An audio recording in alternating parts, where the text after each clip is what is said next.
Hello guys, तो अपना question क्या है देखिए।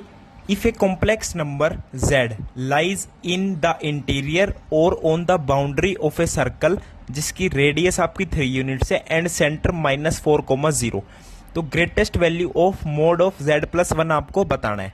तो देखो जी, पहले तो एक सर्कल बना लेते हैं अपना, और ये जो पॉइंट कॉम्प्लेक्स नंबर z है या तो इंटीरियर लाई करते हैं बाउंड्री पे, ठीक है। तो इसका सेंटर क्या है -4,0 और इसकी जो रेडियस है वो दे रखी है आपको 3 यूनिट्स। अब मान लो या तो बाउंड्री पे होगा z या आपका इंटीरियर होगा, तो बोल सकते हैं ना, मान लो z आपका ये है, तो z का सेंटर से डिस्टेंस, सेंटर को आप क्या लिख सकते हो कॉम्प्लेक्स नंबर में -4। This is complex number for z for centre. अब z मान लो आपका ये है, तो z का सेंटर से जो डिस्टेंस है तो कैसे लिखोगे, z -4।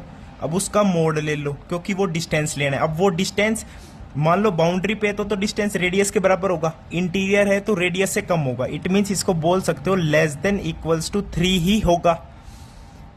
z प्लस 4 का जो मोड है लेस देन इक्वल्स टू 3 होगा। ये चीज आपको पता चल गई, यहां से पता चल गई जी। आपसे कह रहे हैं ग्रेटेस्ट वैल्यू निकालो z प्लस 1 के मोड की। ये तो z प्लस 4 का मोड है तो z प्लस 1 का जो आपका मोड है उसे क्या लिख सकते हो, इसको लिख सकते हैं जी हम, क्या लिखोगे बताओ, z प्लस 1 प्लस 3 एंड -3 का मोड।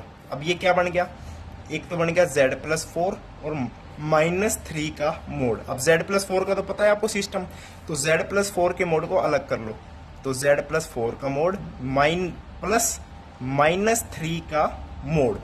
अब देखो z प्लस 4 का mod less than equals to 3 है, लेकिन यहाँ पे +3 हो जाएगा, -3 का मोड +3 होगा, तो +3 इधर हो गया तो इधर भी +3 करना पड़ेगा, जब जाके लिख सकेंगे ना लेस देन इक्वल्स टू 3 + 3।